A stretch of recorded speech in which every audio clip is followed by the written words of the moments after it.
Shalom, chers frères et sœurs en Christ. Les Hébreux ou les Juifs ont pour habitude de dire Laila Tov, ce qui se traduit en français par bonne nuit, ou ils ont aussi également l'habitude de dire l'El Menorah, qui se traduit en français par nuit de lumière divine ou nuit des chandeliers. Je voudrais aussi dire salam alaikum à mes connaissances et amis musulmans. Pour ceux qui ne me connaissent pas encore, je suis le révérend docteur Kwasi. Et c'est une bénédiction d'être à votre compagnie, à votre présence, à cette heure, puisque nous sommes à minuit moins. Donc pour moi, c'est une bénédiction. Que le Seigneur Jésus-Christ vous bénisse. Je tenais à remercier et à encourager toute personne qui ne cesse aussi de mettre un pouce ou de mettre un commentaire ou même de s'abonner pour me donner la force de continuer ce combat noble que nous faisons. Alors, le sujet de ce jour s'intitule Mohammed, le prophète de l'islam, serait-il annoncé dans les évangiles? C'est un sujet qui fait l'actualité. Et ce sujet mérite d'apporter un approfondissement.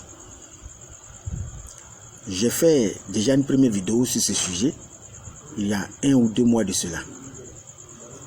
Et ce sujet en lui-même mérite un acte 2 ou une deuxième partie. Et cette nuit, nous allons reprendre ce sujet là où nous l'avons laissé la dernière fois, pour mieux l'élucider, l'approfondir. Alors, mais avant de commencer ou d'aborder ce sujet, je tenais à faire une mise au point à propos de mes amis ou connaissances musulmans qui me suivent sur les réseaux sociaux, que je ne connais pas personnellement. Il y a certains qui par moments m'appellent, qui ont un langage très belliqueux, qui ont des propos très menaçants. Vous savez, le Coran lui-même, dans certains de ces versets, à certains endroits du Coran, le Coran n'a jamais dit à un musulman de tenir un tel propos lorsqu'il est face à un contradicteur ou à la vérité. Vous savez, ce que j'attends de vous, c'est que vous apportez la contradiction. Si vous trouvez que ce que je dis n'est pas vrai, apportez la contradiction. Ça ne sert à rien de tenir des propos menaçants. C'est pas ça qui va m'empêcher de continuer à parler. Avant moi, il y a eu des personnes qui ont vécu cette même expérience. Lorsque même nous lisons dans la Bible les premières heures de l'Église, l'Église avait été, dans ces premières heures, avait été confrontée à ce qui se passe présentement, aux menaces. Certains même ont été tués, mis en prison, battus, chassés, exilés. Mais cela n'a pas arrêté l'évangile d'être prêché. Alors, nous sommes vraiment outillés et nous sommes vraiment prêts à annoncer cet évangile jusqu'aux extrémités du monde. Ce n'est pas la première fois que je prêche ou j'annonce l'évangile de Christ. Ça fait plus de 20 ans que je sais Dieu, que je suis pasteur. Ce n'est pas vous qui allez m'arrêter. Cet évangile est tellement noble que nous sommes prêts même à y laisser notre vie. Si Dieu le veut. Donc, ce n'est pas une menace qui va nous arrêter. Dans les premières heures du christianisme, comme je le disais tout à l'heure, les apôtres avaient été persécutés à outrance, mais l'évangile ne s'est pas arrêté. Ce que nous attendons de vous, c'est la contradiction. Si vous trouvez que ce que nous avançons n'est pas vrai, mais apportez la contradiction, c'est tout ce que nous voulons. Vous apportez la contradiction. Ce ne sont pas les menaces qui vont nous arrêter. Alors, je vais lire un verset coranique. Parce que beaucoup de musulmans ne savent pas certaines choses, à propos même de leurs propres écrits. Le Coran, chapitre 29, verset 46, je lis. Que dit le Coran?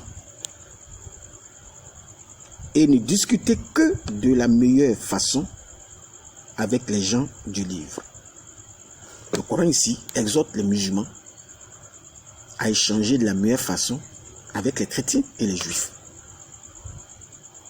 Le Coran n'a pas dit de tenir des propos menaçants. Si vous êtes vraiment musulman et que vous pensez avoir une contradiction à ce que nous disons, mais faites-le dans un esprit pacifique, mais pas dans un esprit belliqueux ou bien dans un esprit de hache, de couteau ou de coutelas. Je suis désolé, car le Coran lui-même dit discuter de la meilleure façon avec les gens du livre. Sourate 29, ayat 46. Mais à chaque fois, lorsque nous apportons une contradiction ou nous dénonçons la fausseté de l'islam, ce sont des menaces. Pourtant, à ce que je sache, c'est l'islam qui, au 7e siècle, avait prêché que les chrétiens étaient dans l'erreur. Mais quand même, nous avons quand même ce droit de réponse. Nous avons le droit de réponse. Lorsque vous dites que nous sommes dans le fou, mais quoi de mieux que d'apporter un droit de réponse afin d'interpeller certains d'entre vous, afin de vous interpeller concernant vos propos, concernant votre propre livre, pour que vous puissiez comprendre que la vérité, c'est en Jésus-Christ. Alors, nous, les chrétiens, nous sommes pacifiques, parce que la Bible a ainsi annoncé que nous n'avons pas à lutter contre la chair et le sang, mais contre le monde des ténèbres dans le domaine spirituel. Et Mohammed lui-même, et le Coran lui-même, l'a mentionné dans la sourate 9, verset 32, que les chrétiens veulent éteindre l'islam avec leur bouche, avec leur prédication. Sourate 9, verset 32. Donc, Allah lui-même reconnaît que les chrétiens ne sont pas violents.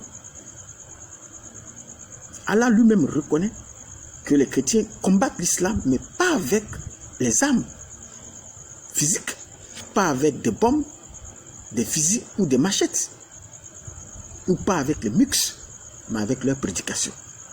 C'est ça la vraie guerre. La vraie guerre, c'est dans la parole. Ce ne se trouve pas dans les mux. La parole de Dieu n'a pas besoin de cela.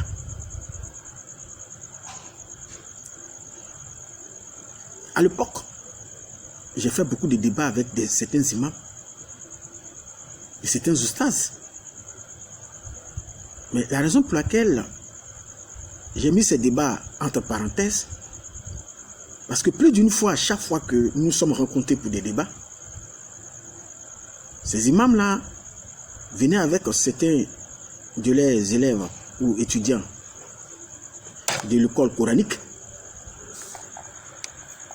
Ils venaient souvent pas dans le but, pas dans un esprit de démarche intellectuelle, mais souvent ils venaient dans un esprit belliqueux, un esprit de guerre. Un esprit qui ne nécessite pas que nous puissions échanger véritablement. Je me souviens plus d'une fois, si cela n'a été la grâce de Dieu, j'ai failli être rouillé de coups. J'ai failli être lapidé par des pieds. Vous voyez que souvent, ces débats-là ne se faisaient pas dans l'esprit dans lequel le Coran lui-même a donné l'indication de le faire. C'est souvent pour cette raison que nous avons mis certains débats entre parenthèses. Logiquement même, le Coran n'a jamais dit à un musulman de venir débattre avec un chrétien. Lorsque nous lisons par exemple la sourate 10, je prends la sourate 10, verset 94. Que dit le Coran? Et si tu es en doute sur ce que nous avons fait descendre vers toi, interroge alors ceux qui lisent le livre révélé envers toi. Interroge. Le musulman, en principe, comme le dit le Coran ici dans la sourate 10, verset 94, devait avoir une démarche d'apprenant quand il se trouve en face d'un chrétien. Il devait avoir une démarche de questions-réponses. Vous posez des questions et nous répondons. Excusez-moi, mais c'est ce que dit le Coran. Mais au lieu de cela, c'est dans un esprit belliqueux que souvent nous retrouvons certains d'entre vous. Je fais partie d'un pays, et dans ce pays, le contexte sociopolitique de ce pays est tel que souvent il faut mettre certains débats entre parenthèses. Souvent, il faut éviter certaines confrontations physiques, puisque la paix étant fragile, il faut être habité d'une certaine sagesse, comme le dit l'Évangile, et tous les moyens sont bons pour apporter l'Évangile. On n'est pas obligé d'être confronté physiquement, comme nous l'avons fait dans le passé, pour encore plus fragiliser la paix. Alors, souvent quand nous le faisons, certains musulmans disent « Oui, il a peur, il a peur. » Ah bon? Quelqu'un qui a peur va vous dénoncer comme ça. Quelqu'un qui a peur va prêcher et dire que l'islam n'est pas de Dieu, c'est de la fausseté.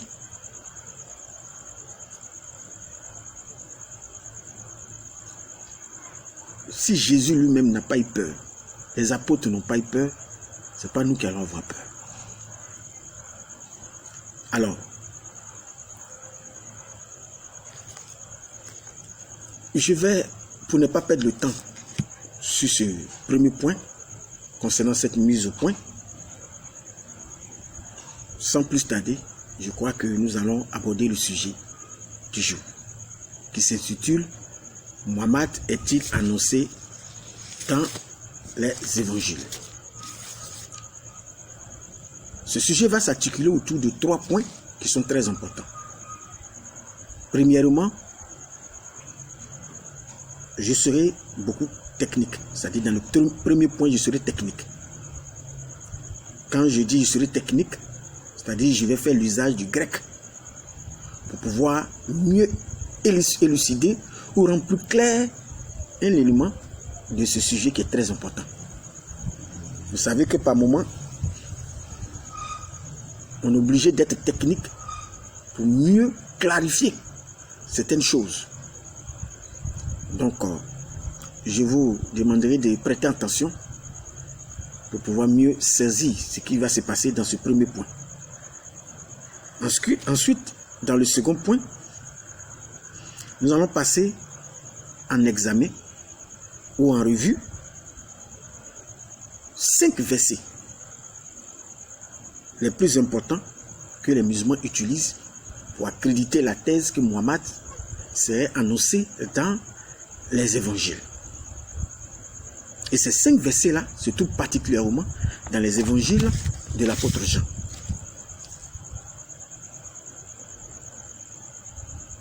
Alors,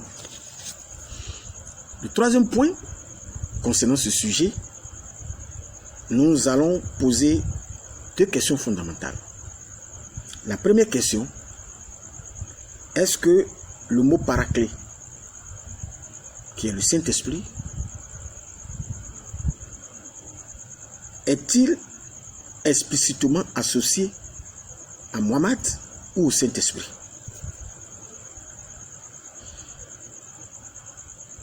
Alors, le second point, c'est-à-dire dans cette troisième partie, la deuxième question, nous allons démontrer, poser la question pour savoir ce que les musulmans oublient de mentionner dans ces 5 versets lorsqu'ils font la lecture. Parce que ces 5 versets que nous parlons tantôt, qui se trouvent dans le livre des Jean, lorsque les musulmans font la lecture de ces versets, il y a certaines parties de ce verset qu'ils ont occultées, qu'ils ont mis en omission, dans le but de mieux cacher les supercheries. Nous allons révéler cela et nous allons dire pourquoi ces 5 versets ne peuvent pas s'appliquer à Mohammed. Voilà un peu les 3 points qui vont animer le sujet du jour. Alors,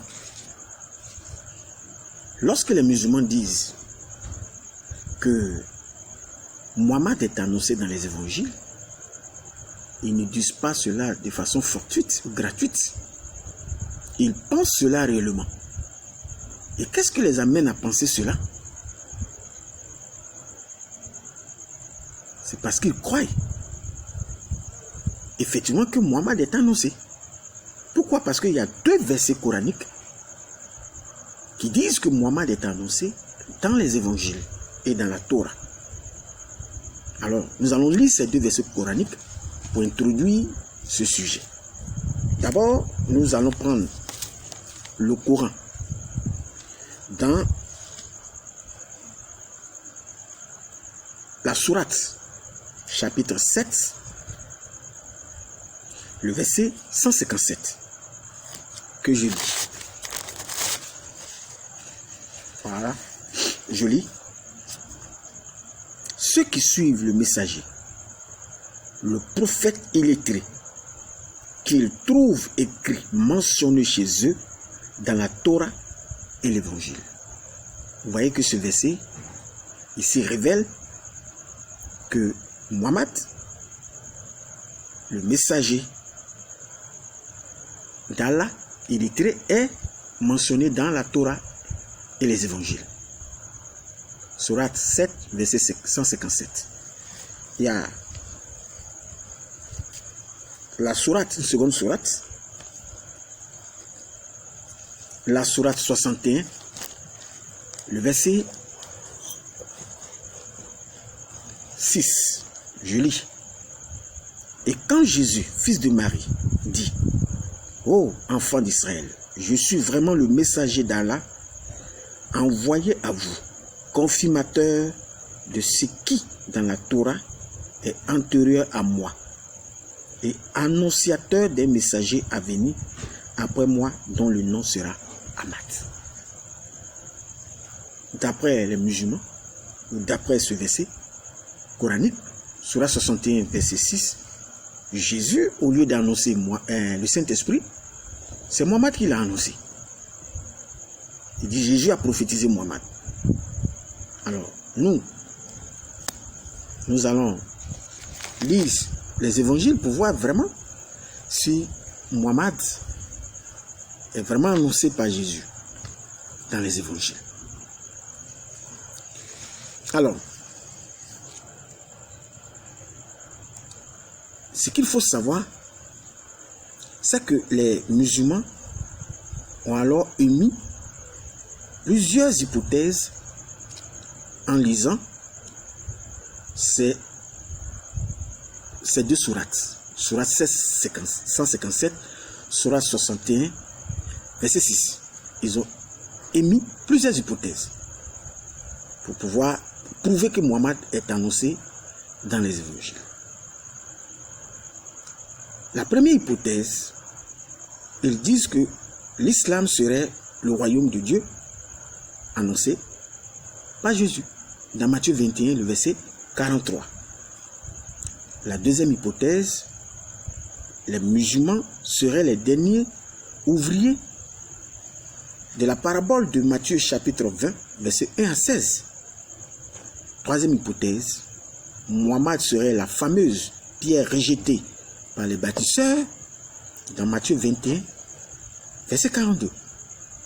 La quatrième hypothèse, d'après eux, Mohammed serait encore le fils de l'homme de Matthieu 24. La cinquième hypothèse, d'après eux, Mohammed est le prophète annoncé dans l'évangile de Jean 1, verset 45. La sixième hypothèse, Mohammed est le vainqueur d'Apocalypse chapitre 19, verset 6 et verset 16. La septième hypothèse, Mohammed est annoncé dans les évangiles de Jean. C'est-à-dire dans l'évangile de Jean, tous les versets où Jésus annonce la venue du Saint-Esprit, d'après eux, ces versets-là, c'était Mohammed qui s'annonçait. Mohammed et l'islam. En bref, toutes ces affirmations de Jésus qui parlaient de son retour, de sa seconde venue, d'après les musulmans, s'appliquent à Mohammed et à l'islam. Cette méthode, les intellectuels vont l'appeler le concordisme. Concordisme, comme le nom l'indique. C'est que vous le comprenez, concordisme. Alors, mais il y a quelque chose. Parmi ces affirmations, il y en a une qui est beaucoup utilisée. Est beaucoup utilisée par les musulmans. C'est le fait que le nom Ahmad, comme nous venons de dire dans la sourate 61, verset 6, mentionné dans ce texte, le sourate 61, verset 6, se trouve dans l'évangile de Jean, précisément dans Jean chapitre 16, verset 7, sous le thème de consolateur. En grec, cela se dit parakletos.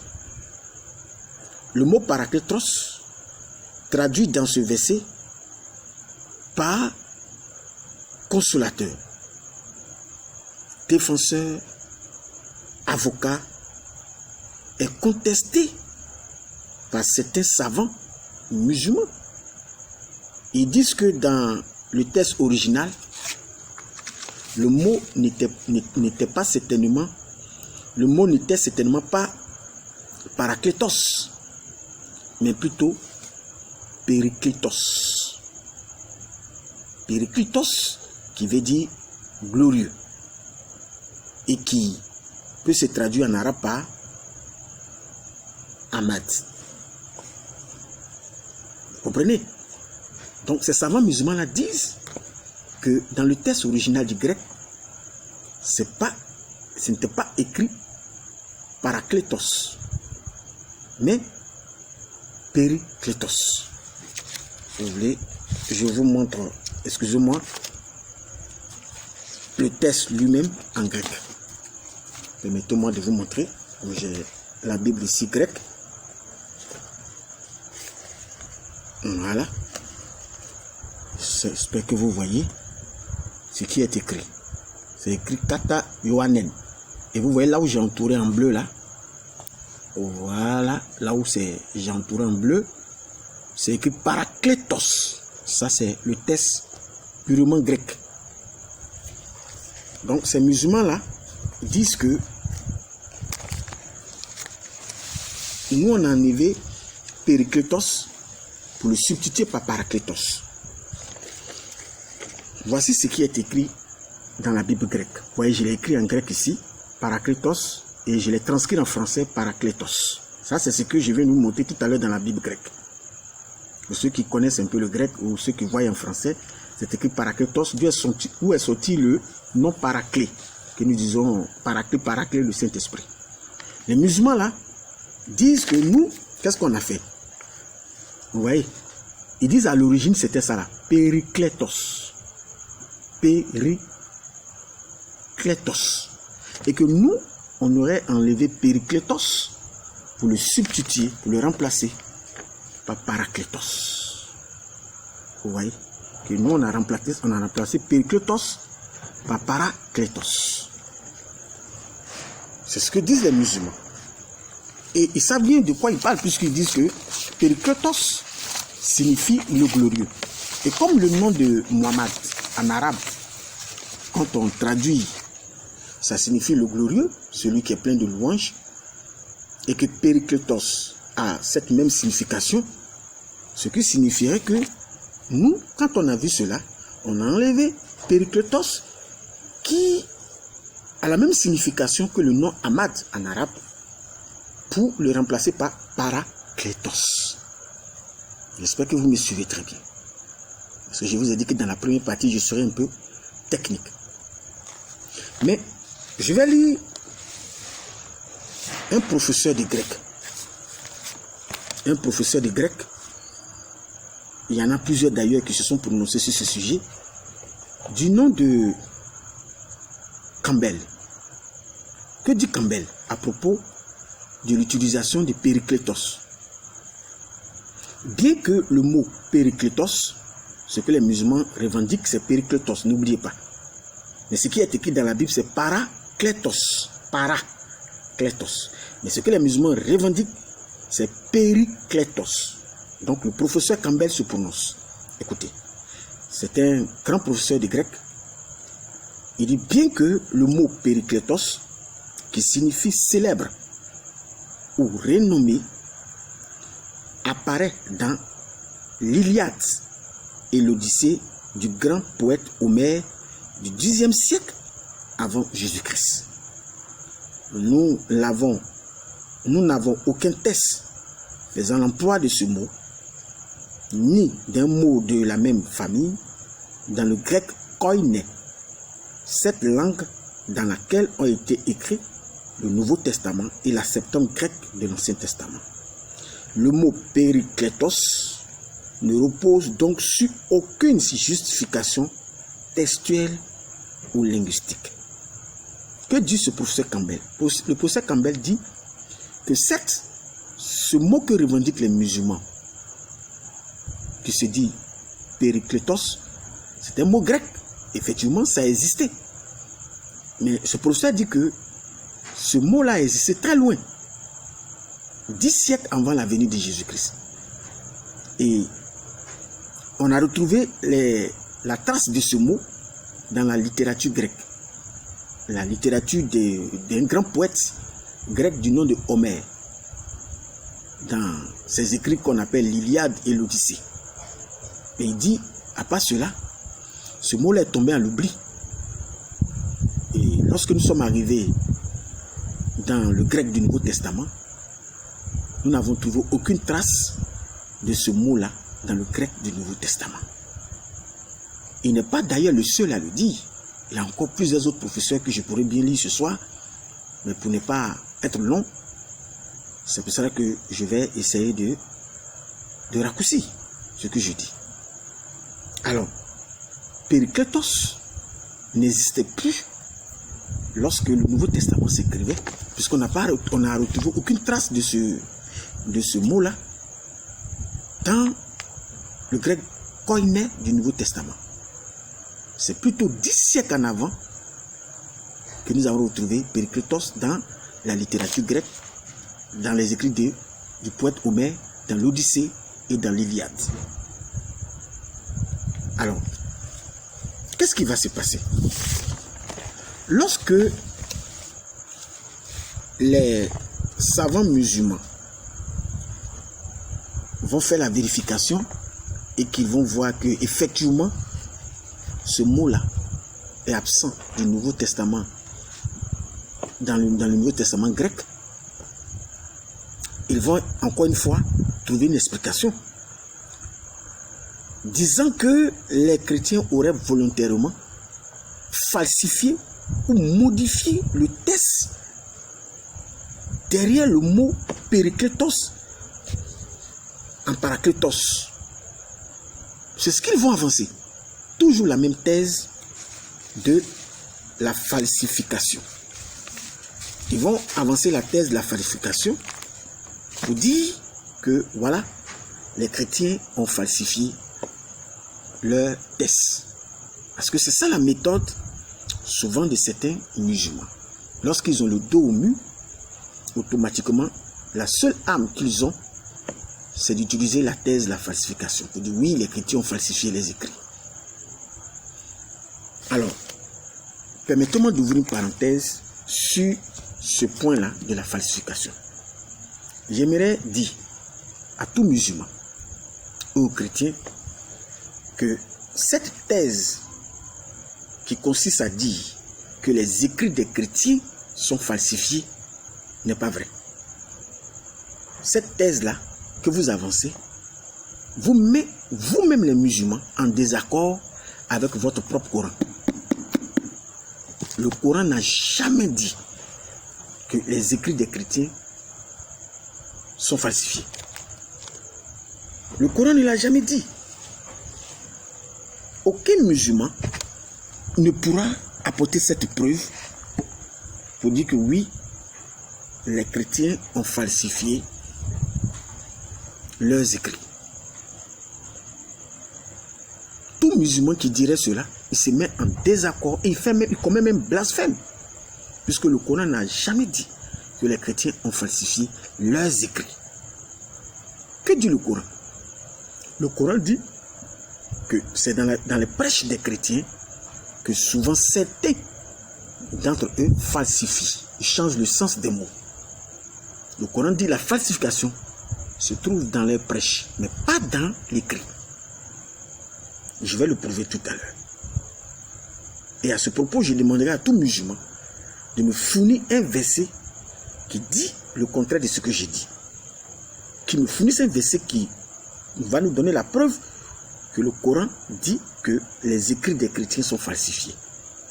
Je ne pense pas qu'un musulman peut trouver un tel verset. Je vais apporter la preuve que le Coran n'a jamais dit que la falsification est dans l'écrit, dans la Bible. Mais il dit que c'est souvent dans les prêches que se trouve la fameuse falsification. Alors, nous allons d'abord lire la sourate 5. Nous prenons la sourate 5 pour ceux qui ont, je dirais, le Coran avec eux. Si vous n'avez pas le Coran, prenez des notes et vous pouvez télécharger le Coran sur l'internet pour pouvoir vérifier cela. Sourate 5, verset 46. D'abord, la sourate 5, verset 46 vient pour accréditer, authentifier, c'est-à-dire donner une authenticité aux écrits des chrétiens. Dans cette sourate, nous voyons que Allah est d'accord avec l'écrit des chrétiens. Nous lisons. Sourate 5, verset 46. Et nous avons envoyé après eux Jésus, fils de Marie, pour confirmer ce qu'il y avait dans la Torah avant lui. Et nous lui avons donné l'évangile. Nous lui avons donné l'évangile où il y a guide et lumière pour confirmer ce qu'il y avait dans la Torah avant lui et un guide et une exhortation pour les pieux. Que dit cette sourate 5, ayat 46? Cette sourate dit qu'il y a guide et lumière dans les évangiles et dans la Torah. C'est ce que dit cette sourate. Et même pouvons continuer au verset 47, que les gens de l'évangile jugent d'après ce qu'Allah y a fait descendre, ceux qui ne jugent pas d'après ce que Allah a fait descendre, ceux-là sont les pervers. Vous voyez ce que dit le verset 47. Le verset ne dit pas que la Bible, les évangiles sont fausses. Mais le Coran dit ici que les évangiles sont authentiques.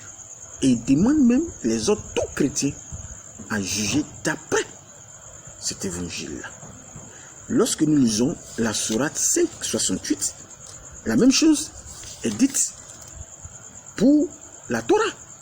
Nous lisons: dit aux gens du livre, vous ne tenez sur rien tant que vous ne vous conformez pas à la Torah et à l'évangile. Vous voyez ce que dit ici le texte.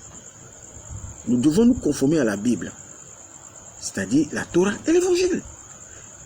Pour dire que l'instrument que le chrétien que doit utiliser pour discerner toutes choses, c'est la Torah et l'évangile.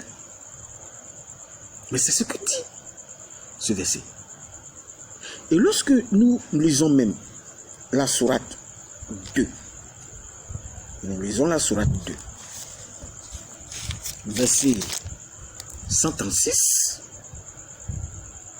nous voyons que les chrétiens, que cette sourate dit que les chrétiens avaient le livre au 7e siècle. Et les musulmans de cette époque croyaient que la Bible, que les chrétiens détenaient vraiment la parole de Dieu. Nous lisons. Sourate 2, verset 136. Dites, nous croyons en Allah et en ce qu'on nous a révélé et en ce qu'on a fait descendre vers Abraham et Ismaël et Isaac et Jacob et les tribus, et en ce qui a été donné à Moïse et à Jésus, et en ce qui a été donné aux prophètes venant de leur Seigneur.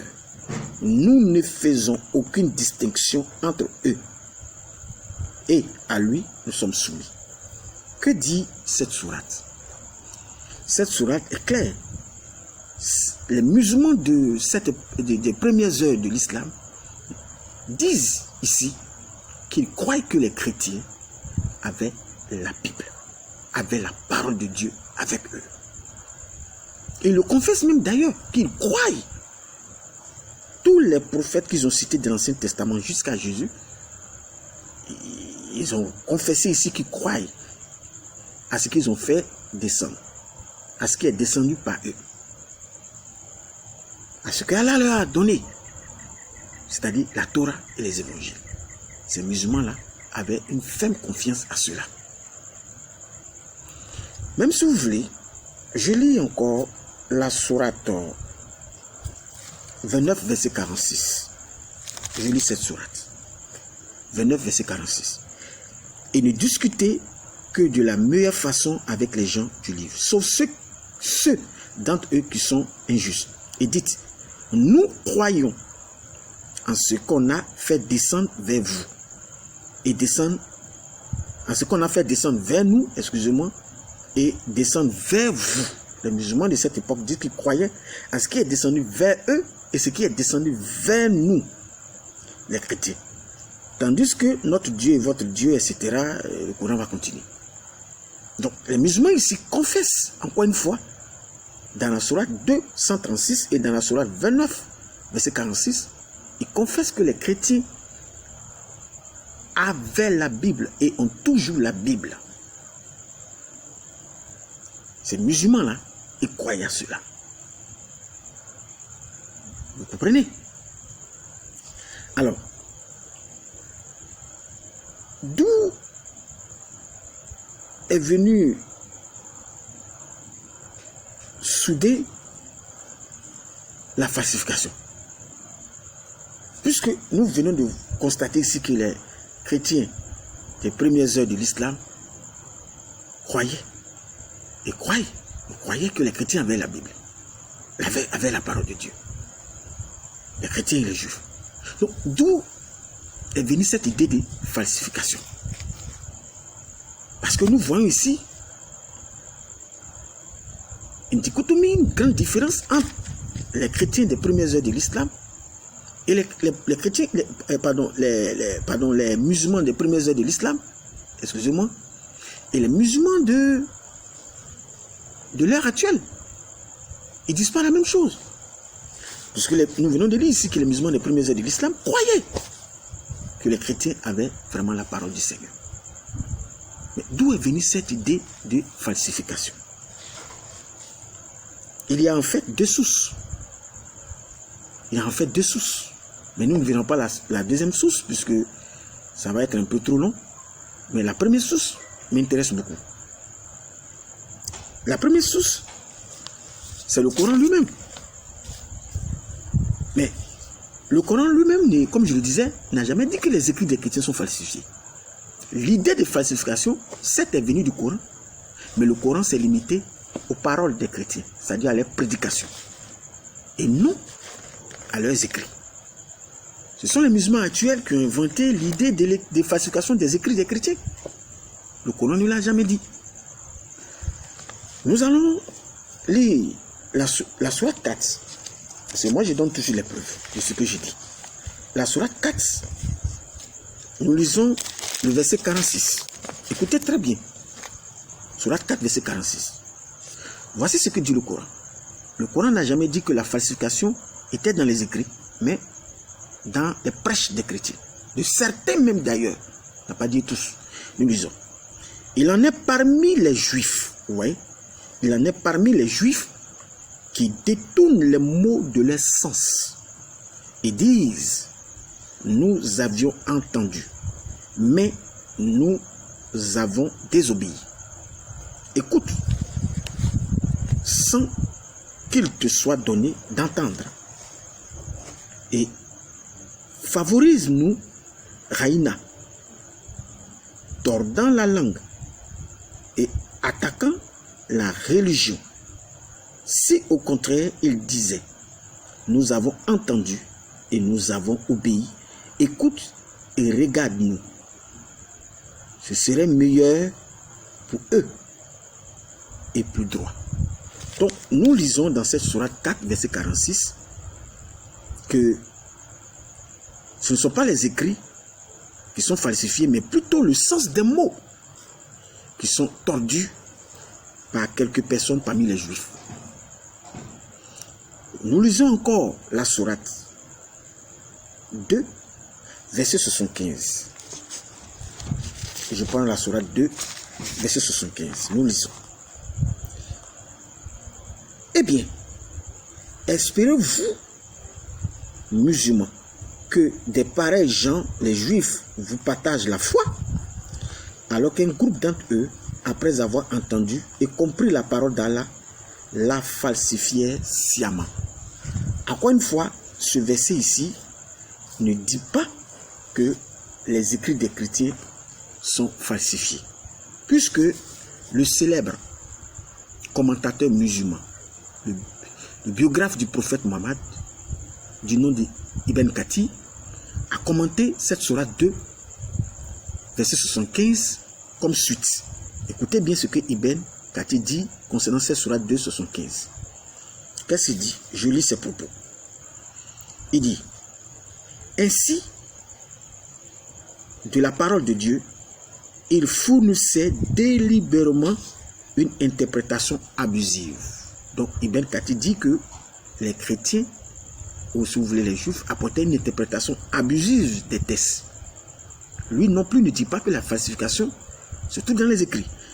Il dit qu'il fournissait délibérément une interprétation abusive et tendancieuse, alors qu'ils en avaient une intelligence parfaite et une compréhension lucide. Et ils enfreignaient sciemment un tel enseignement, les interprétant faussement tout en se sachant dans l'erreur.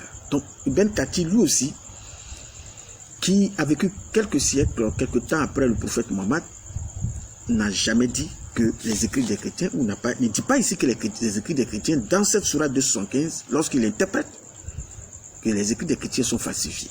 Mais il dit que les chrétiens, ou certains juifs, faisaient une interprétation abusive. tordait le sens des mots, etc. Lorsque nous lisons la sourate 5, verset 13, je prends la sourate 5, verset 13, nous voyons la même chose. Que dit la sourate 5, verset 13?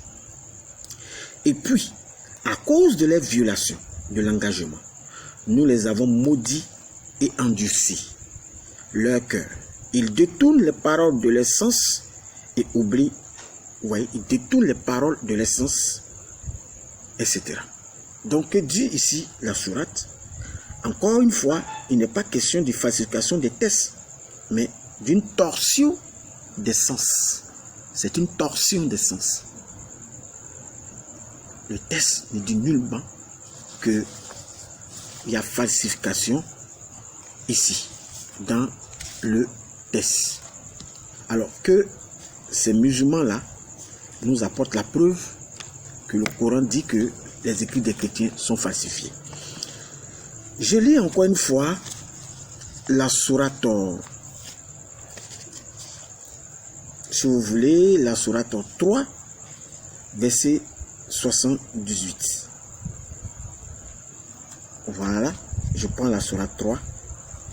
Je suis dans la sourate 3, verset 78. Que dit cette sourate? Nous lisons cette sourate. Sourate 3, verset 78. Il y a parmi eux certains qui roulent leur langue en lisant le livre pour vous faire croire que cela provient du livre, alors qu'il n'est point du livre. Et ils disent, ceci vient d'Allah, alors qu'il ne vient point d'Allah. Ils disent sciemment des mensonges contre Allah. Voilà ce que dit la sourate. Jusqu'à là, tous les sourates que j'ai lues n'ont pas dit que les écrits des chrétiens sont falsifiés. Ces sourates parlent de falsification, mais c'est la falsification, c'est de la falsification orale que parlent ces sourates. Ces sourates disent c'est oralement qu'il y a falsification, et le sourate ne dit pas et tous, puisqu'il dit il y a parmi eux certains qui roulent les langues. Vous voyez? Donc, aucun verset jusqu'à présent ne dit que les écrits des chrétiens sont falsifiés. Donc, vous voyez que l'idée de la falsification des écrits des chrétiens, je précise bien l'écrit, est venue beaucoup plus tard. Mais le Coran lui-même et les musulmans des premières heures de l'islam n'ont jamais avancé une telle chose pour soutenir que les écrits des chrétiens sont falsifiés. On parle de la falsification au niveau oral, pas au niveau écrit.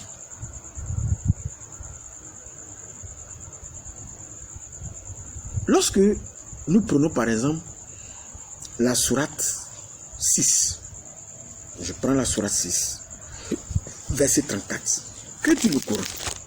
Je lis. Le Coran dit ceci. 7 des messagers avant toi, entre parenthèses Mohammed, ont été traités de menteurs. Ils enduraient alors avec constance d'être traités de menteurs et d'être persécutés, jusqu'à ce que notre secours les vint. Et nul ne peut changer les paroles d'Allah. Je répète, Sourate 6, 34. Et nul ne peut changer les paroles d'Allah. Les est très primordial ici. Doit être mis en relief pour être bien examiné. Les paroles. Les articles définis. Pluriel. Les paroles. Et quelles sont ces paroles d'Allah? Que Allah jure ici que nul ne peut changer les paroles d'Allah. Parce que nous voyons Allah qui dit que nul ne peut changer ses paroles. Et quelles sont ces paroles d'Allah? Nous allons lire la sourate 3 pour voir, pour comprendre quelles sont ces paroles-là. Est-ce qu'il s'agit du Coran seul? Mais non. Les paroles d'Allah, il y en a plusieurs. Nous lisons, selon le Coran lui-même. Coran 3, verset 3. Sourate 3, verset 3. Il a fait descendre sur toi le livre avec la vérité. Il s'agit là du Coran. Confirmant les livres descendus avant lui. Et il fit descendre la Torah et l'évangile. Oui, il dit confirmant les livres. Le Coran est venu confirmer les livres. Et quels sont ces livres qui sont descendus? La Torah et l'évangile. Mais ce n'est pas seulement que la Torah, l'évangile et les psaumes. Il s'agit de toute la Bible. Allah dit, quand Allah dit, nul ne peut changer les paroles, lui, ses paroles. Il s'agit de toute la Bible. Il ne s'agit pas uniquement du Coran. Et certains musulmans disent non. Allah ne reconnaît que les évangiles, la Torah et les psaumes, c'est-à-dire le Zabour de David. Je suis désolé. Encore une fois, le Coran n'a pas dit qu'il reconnaît uniquement que les psaumes, la Torah et les évangiles. Lorsque nous prenons la sourate 4, ayat 163 à 164, que dit le Coran, je lis. Nous t'avons fait une révélation comme nous fîmes à Noé et aux prophètes après lui. Et nous avons fait révélation à Abraham, à Ismaël, à Isaac, à Jacob, aux tribus, à Jésus, à Job, à Jonas, à Aaron, à Salomon. Et nous avons donné les Zabour, c'est-à-dire les psaumes, à David. Écoutez bien la lecture. Maintenant, je suis au verset 164 de la sourate 4. Écoutez très bien. Et il y a des messagers dont nous t'avons raconté l'histoire précédemment, virgule. Et des messagers dont nous ne t'avons point raconté l'histoire. Allah dit ici qu'il n'a pas été exaucé dans le Coran lorsqu'il racontait, il parlait de tous les livres de la Bible. Allah reconnaît qu'il y a un etc. Il dit lui-même ici, de façon explicite, qu'il n'a pas été exhaustive. N'a pas été exhaustive. Puisque il confesse ici lui-même, il le dit, qu'il y a des messagers dont il n'a pas raconté l'histoire dans le Coran. Et quels sont ces livres dont il n'a pas fait mention? Ce sont les écrits de Paul que vous détestez tant. Les épîtres de Pierre, les épîtres de Jean, de Jacques, etc. que vous détestez tant. Donc, tous les musulmans qui disent que quand on parle des livres qu'Allah reconnaît, il s'agit de la Torah, les évangiles, le Zabour, mais vous vous inscrivez en faux par rapport à ce verset de la sourate 4, verset 163 à 164. Parce que ce passage-là admet toute la Bible, puisqu'il reconnaît qu'il n'a pas été exhaustif lorsqu'il parlait des livres de la Bible. Puisqu'il reconnaît ici qu'il y a des messagers dont il n'a pas parlé. Vous comprenez? Donc, quand il a dit que nul ne peut changer les paroles, il s'agit de toute la Bible. Il ne s'agit pas uniquement que du Coran. Parce que là, ici, s'applique à tout ce qu'il a fait descendre depuis la nuit des temps. Donc, encore une fois, les musulmans s'inscrivent en faux et montrent encore leur mauvaise foi quand ils sont face aux chrétiens. Je lis un dernier texte dans la sourate 40. Nous lisons. Sourate 40, ayat 70. Je lis, parce que nous sommes là pour ça. Sourate 40, ayat 70 jusqu'à ayat 72. Ceux qui traitent de messages, de mensonges, le livre, le Coran, ceux qui traitent de mensonges, le livre, le Coran, et ceux avec quoi nous avons envoyé nos messagers, ils sauront bientôt quand des carcans à leur cou et avec des chaînes, ils seront traînés dans l'eau bouillante et qu'ensuite ils brûleront dans le feu.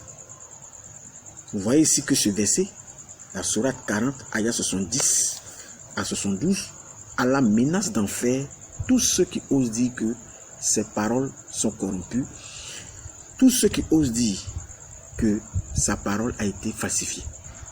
Et aujourd'hui, nous voyons les musulmans qui contredisent Allah qui défie Allah. Allah dit, nul ne peut changer ses paroles. Dans la sourate 6.34, et les musulmans disent, non, ces paroles-là, la Bible a été falsifiée. Alors que Allah reconnaît que c'est lui qui a fait descendre la Bible. Mais si Allah dit que nul ne peut changer ses paroles, et que vous dites le contraire, mais vous contredisez Allah. C'est un blasphème que vous commettez à l'égard d'Allah. Et vous irez à l'enfer à cause de cela, puisque la sourate 40, verset 70 à 72 dit que vous irez à l'enfer. Parce que c'est vrai, vous avez mis entre parenthèses ici le Coran. Mais c'est simple. Le Coran n'est pas le seul livre qu'Allah a fait descendre. Lui-même l'a dit tout à l'heure, nous avons lu dans la sourate 3.3, dans la sourate 4, ayat 163 à 164, qu'Allah reconnaît qu'avant le Coran, il a fait descendre d'autres livres. Donc si vous traitez ces autres livres qu'Allah a fait descendre de falsifiés, vous faites d'Allah un menteur. Parce que vous êtes en train de montrer ici que Allah n'a pas tenu à sa parole. Allah n'a pas été capable de protéger sa parole. Donc, quand le Coran dit ici que tous ceux, il menace d'en faire plutôt tous ceux qui traitent sa parole de fausseté, mais il s'agit pas seulement du Coran, mais de toutes les autres paroles. Voilà le problème, le dilemme dans lequel vous vous trouvez. Vous faites d'Allah un menteur lorsque vous dites que les écrits sont falsifiés. C'est pour ça que lorsque nous avons lu tout à l'heure dans le Coran, nous n'avons vu nulle part où il est dit que les écrits sont falsifiés, parce que Allah même sait qu'il ne peut pas dire ça. Parce que s'il dit que nul ne peut changer ses paroles, et qu'il revient dire que ces écrits-là, les évangiles et autres sont falsifiés, c'est qu'il y a un véritable problème. C'est pour ça que nous ne trouvons aucune mention dans le Coran où il est dit de façon explicite que lorsque Allah parle de falsification, il s'agit de ces écrits-là. Non. Allah dit la falsification se trouve au niveau oral, c'est-à-dire c'est dans les prêches. Et nous l'avons lu tout à l'heure. Certains me vont pour dire non, quand il parle de l'évangile, il ne parle pas des évangiles de Matthieu, de Marc, de Luc et de Jean. Mais d'après eux, ces évangiles-là, quand ils parlent de l'évangile, ils parlent des propos qui sont sortis de la bouche du Seigneur. Parce que pour eux, comme ces évangiles portent le nom de Marc, de Luc, etc., donc ce sont les évangiles de ces apôtres-là. Ce ne sont pas les évangiles de Jésus. Je suis désolé. Nous allons lire un texte où nous allons voir comment Marc lui-même, dans son préambule ou dans son introduction de son évangile, a présenté l'évangile, lui-même l'évangile qui porte son nom. Nous lisons. Certes, cet évangile apporte le nom de Marc, mais Marc dit que ce n'est pas son évangile. Nous lisons dans Marc 1, verset 1.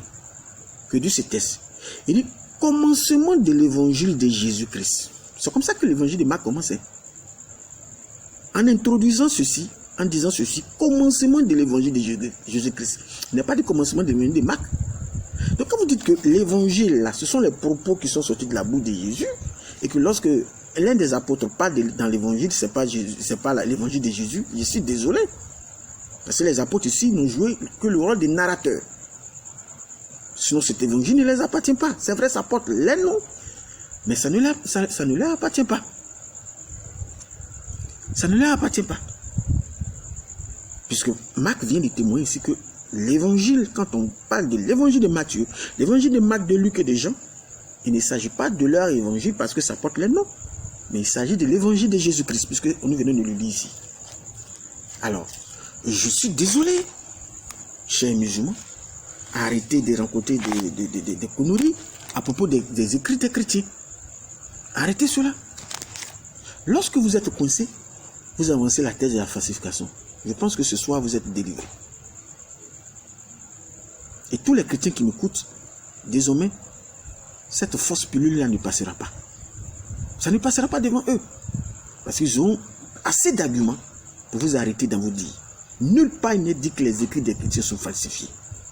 Allah ne peut pas dire une telle chose après avoir dit dans la sourate 6.34 que nul ne peut changer ses paroles. Alors que lui-même Allah il reconnaît dans la sourate 3 verset 3 et dans la sourate 4 verset 163 à 164 que c'est lui qui a fait descendre tous ses écrits. Je suis désolé. Alors, nous allons rapidement fermer cette parenthèse pour aller un peu vers la fin. nous prononcer précisément en quelques minutes sur le sujet en question. Donc cet élément technique étant précisé, regardons maintenant comment les musulmans interprètent ces versets qui parlent du consolateur dans le livre des Jean.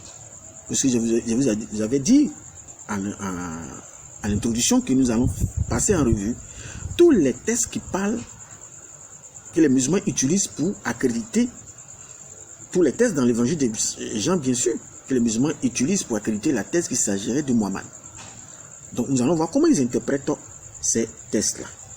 Alors, nous allons prendre d'abord ces textes en question. Nous les prenons. Je prends l'évangile de Jean. Et ceux qui ont la Bible, je vous exhorte à me suivre. Cela avec moi, pour que nous discernons toutes ces allégations qui sont dites à l'encontre de notre Seigneur. Alors, le premier texte que utilisent ces musulmans, ils ont certes utilisé le texte de Jean 16, verset 7, dont j'ai précisé ici qu'il ne s'agissait pas de Mohammed. Mais avant cela, puisque ces musulmans disent une chose, nous allons passer en revue. Donc nous lisons Jean 14, verset 16. Comment il l'interprète? Jean 14, verset 16. Je lis cela rapidement. Jean 14, verset 16. Et moi, je prierai le Père, et il vous donnera un autre consolateur, afin qu'il demeure éternellement avec vous. Les musulmans, après avoir lu Jean 14, verset 16, voilà comment ils interprètent. Voici comment ils interprètent cela. Pour les musulmans, cet autre consolateur est Mohammed, puisque Jésus a été envoyé comme consolateur aux Israélites. Puisque le texte dit un autre consolateur, pour eux, ça fait allusion à Mohammed. Parce que pour eux, Jésus a été envoyé uniquement au peuple juif comme consolateur. Ensuite, ils lisent Jean 14, verset 26. Et qu'est-ce qu'il dit dans Jean 14, verset 26? Mais le consolateur, l'Esprit Saint, que le Père enverra à mon nom, vous enseignera toutes choses et vous rappellera tout ce que je vous ai dit.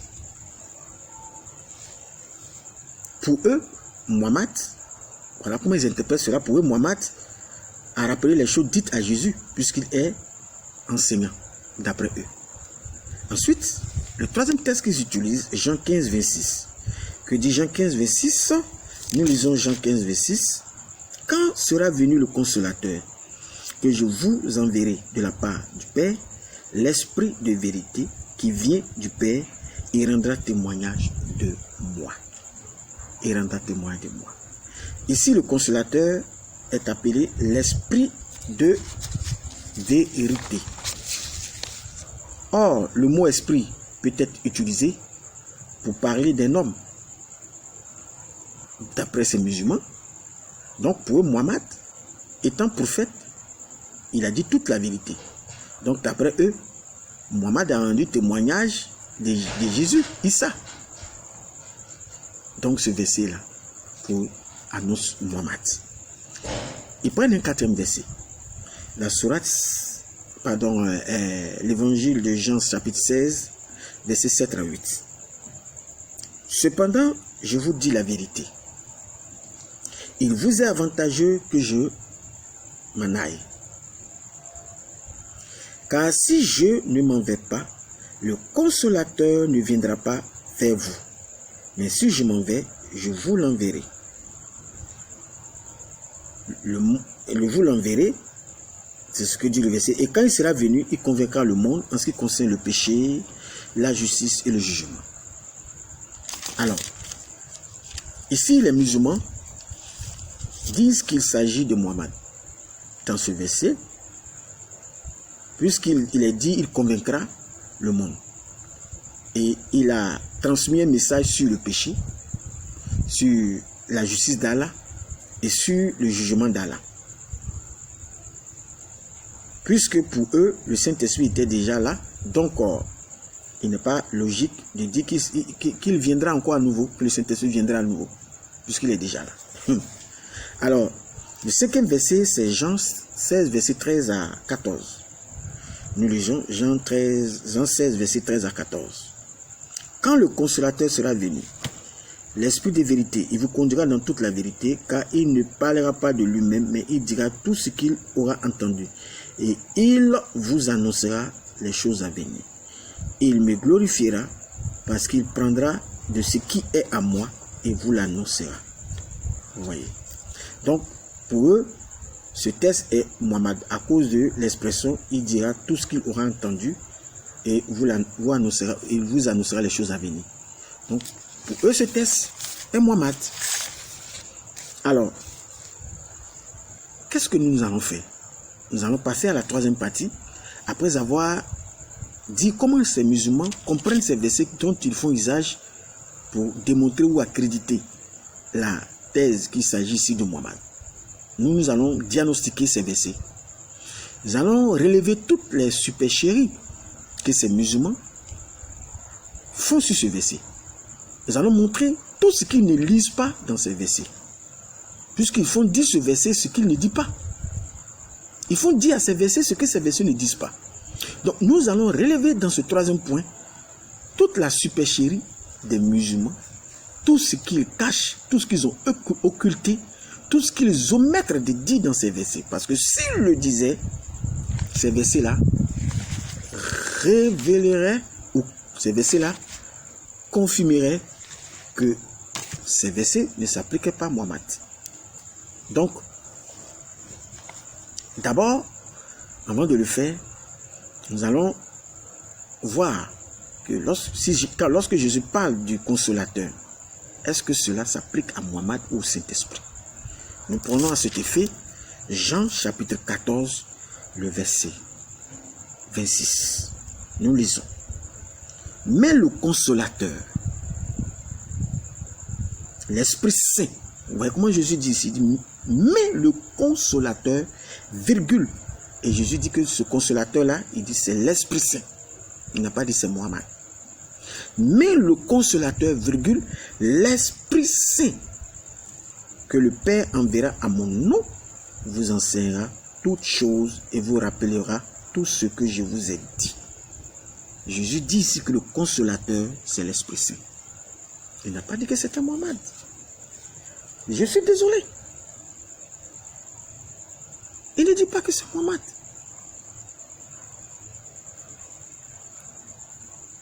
Et ces musulmans-là vont loin pour dire oui, que Muhammad est un enseignant et que le Saint-Esprit n'enseigne pas. Je suis désolé, lorsque nous prenons le livre de Luc 12, verset 12, que dit Jésus à propos du Saint-Esprit? Il dit, car le Saint-Esprit vous enseignera à l'heure même ce qu'il vous faudra dire, lorsque vous serez traîné devant les tribunaux, etc. Qui est l'enseignant par excellence si ce n'est pas le Saint-Esprit? Alors nous venons de prouver ici que le Saint-Esprit, le paraclet ou le consolateur, Jésus lui-même le dit que c'est le Saint-Esprit. Maintenant, pour mettre un thème à ce sujet, nous allons diagnostiquer, relever tout ce que ces musulmans ont occulté ou ont caché intentionnellement en lisant ces textes dont ils font usage pour démontrer qu'il s'agirait de Muhammad. Je prendrai d'abord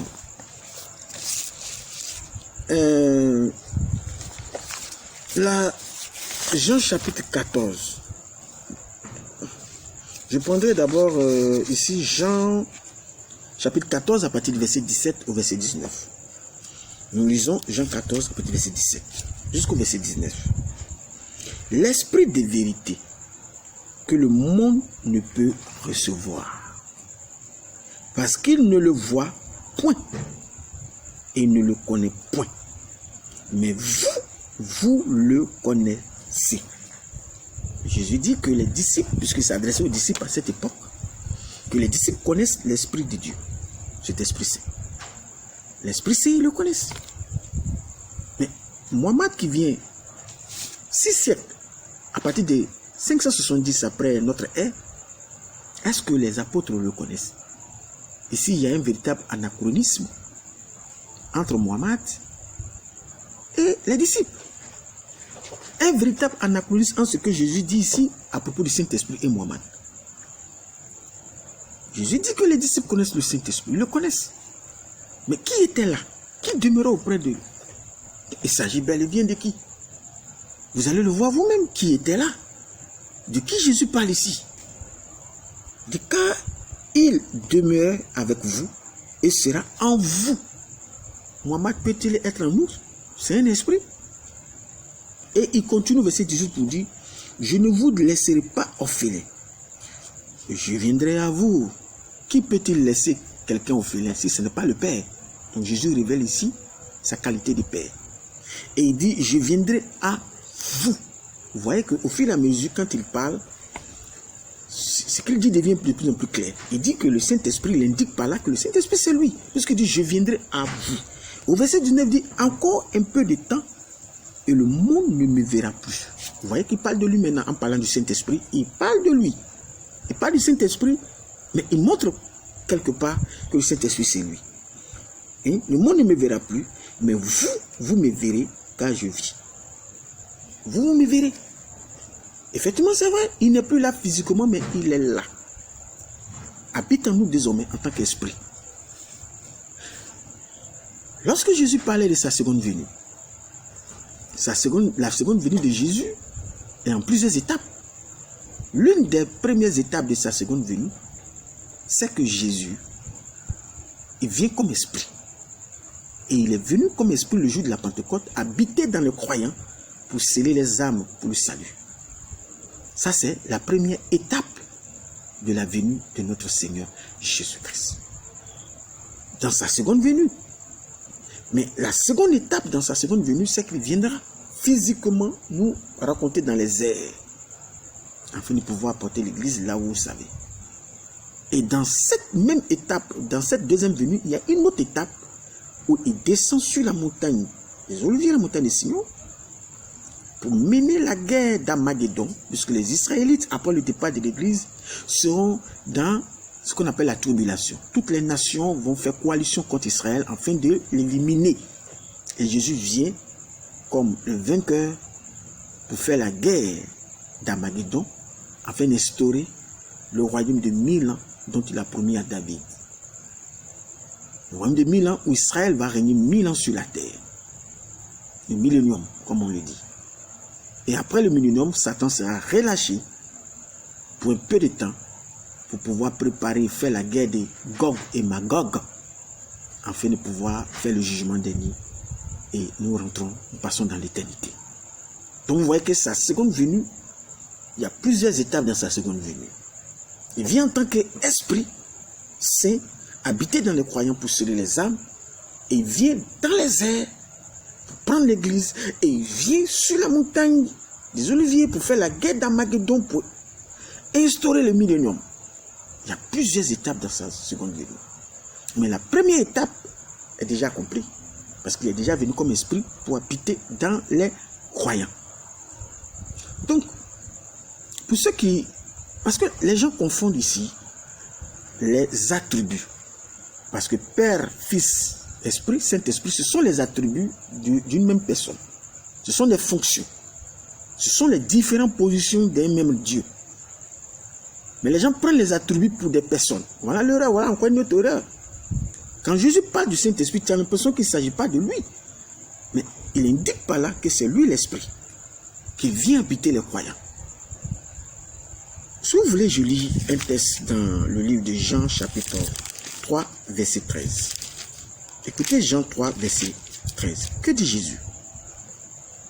Personne n'est monté au ciel si ce n'est celui qui est descendu du ciel. Et il précise le Fils de l'homme qui est dans le ciel. Il ne dit pas le Fils de l'homme qui était. Puisqu'au moment où Jésus tenait ses propos, il était sur la terre avec ses disciples. Et c'est lui qui leur rencontrait cela. Et quand il leur rencontrait cela, il dit qu'en même temps qu'il est ici, dans la position du Fils, il règne dans la position du Père dans le ciel, dans le royaume des cieux. Puisqu'il le dit ici, il dit le Fils de l'homme qui est. Il n'a pas dit qui était. Le verbe ici est au présent de l'indicatif. L'indicatif exprime la certitude. La certitude. Et le présent, c'est ce qui se passe maintenant. Présent de l'indicatif est sur la certitude. Dit que pendant qu'il est ici dans une position de fils, il est en même temps dans le royaume, dans une position de père. Parce que père, c'est une position, c'est un attribut, c'est une fonction.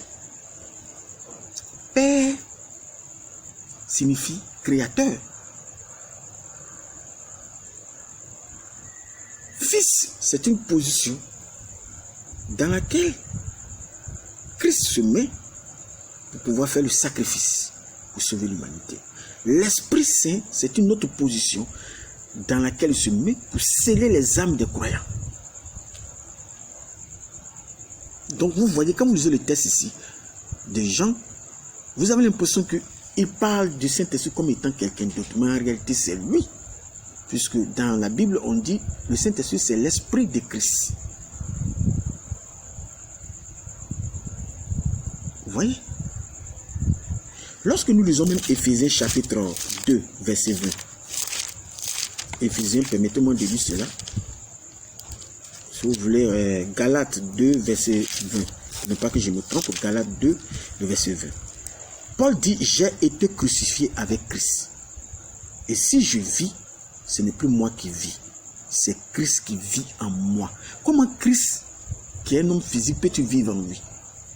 Mais Christ qui vit en moi là, c'est Christ en tant qu'esprit. C'est le Saint-Esprit qui l'appelle Christ qui vit en moi. C'est Christ qui vit en moi. Vous voyez? Christ est en lui. C'est ce que dit Paul. C'est Christ qui vit en moi.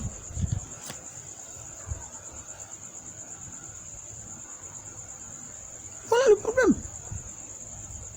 Donc le Saint-Esprit n'est pas un individu qui est quelque part, le Fils n'est pas un individu quelque part, le Père n'est pas un individu quelque part. C'est le même être. Souvent quand on dit Christ est à la droite de Dieu le Père, mais Dieu il est l'esprit. Dites-moi, est-ce qu'un esprit a une droite et a une gauche? Dites-vous que c'est une expression que le Seigneur emploie. Quand on dit à la droite de Dieu dans la Bible, ce n'est pas une main droite comme nous voyons là, mais la droite de Dieu, d'après la Bible, les versets de la Bible disent que c'est la puissance de Dieu. Donc Christ à la droite de Dieu, il est arrêté à la droite de Dieu, c'est-à-dire qu'il a repris sa position initiale. C'est une expression. Ne comprenez pas ça comme ça, de façon littéraire ou littérale. C'est une expression pour dire que Jésus a repris sa position. Donc, je suis désolé. Alors, voilà. Donc, Jésus dit ici que l'Esprit de Dieu est invisible. Comment Mohammed n'était pas invisible? Et Jésus ici dit quelque chose qui est pertinent. Il dit c'est lui qui envoie le Saint-Esprit. Puisqu'il le dit lui-même. Lorsque nous lisons par exemple Jean chapitre 16 verset 7.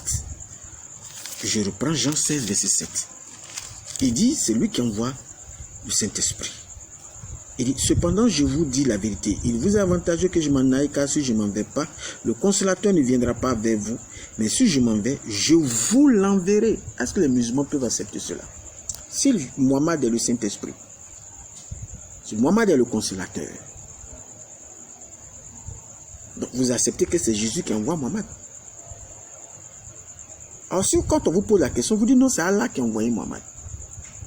Donc, si Allah a envoyé Mohammed, et que dans la Bible, c'est Jésus qui envoie le Saint-Esprit, que vous dites c'est Mohammed, mais la conséquence est claire, c'est que vous êtes en train de confesser ce que nous évertuons à vous dire depuis des années que vous refusez que Jésus est Dieu. Parce que vous reconnaissez que c'est Jésus qui a envoyé, que Mohammed est envoyé par là. Or vous dites que le Saint-Esprit que Jésus lui dit, il envoie là, vous dites que c'est Mohammed. Donc vous reconnaissez que Jésus est Dieu. C'est la conséquence logique de ce que vous dites. Et c'est ce que nous vous disons depuis des siècles. Que vous évertuez à régner par mauvaise foi. vous acharnez à renier cela par mauvaise foi. Même dans Jean 15, verset 26. Mais c'est la même chose. Jésus dit que c'est lui qui envoie le Saint-Esprit.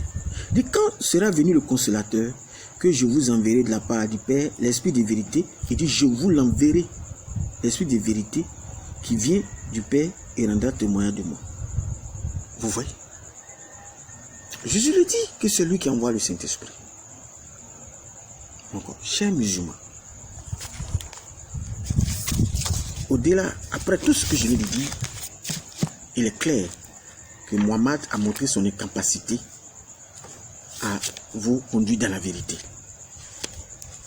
Lui-même, il le dit, lorsque nous prenons par exemple cette sourate, je prends la sourate 6, verset 104.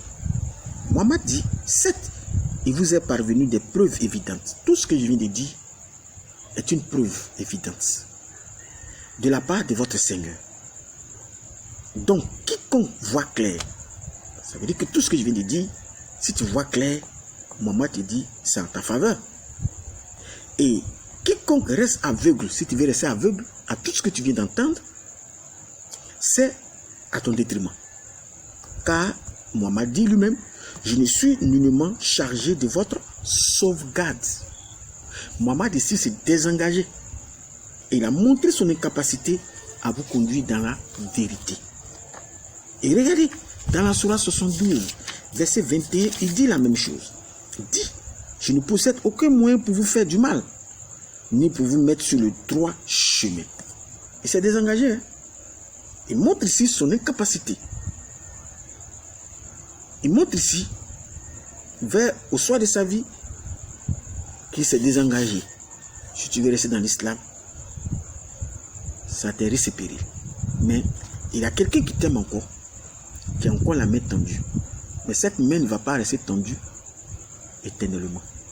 Il y aura un moment où cette main va se retirer. Pendant qu'il a encore temps. Arrête de taper la poitrine pour dire tu es fort, tu peux combattre le christianisme. Non, tout ces acharnements-là, ça ne conduit à rien.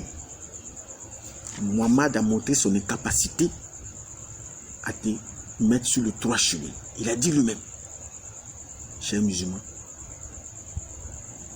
je pense que c'est une occasion pour toi d'avoir cette démarche intellectuelle, de te mettre à l'abri. Parce que tout musulman qui lit bien le Coran, tout musulman qui a compris le Coran, il devient chrétien. C'est quand un musulman n'a pas compris le Coran qu'il devient un véritable prosélyte musulman. Mais tout musulman qui a compris le Coran, il devient chrétien. C'est clair, c'est une évidence.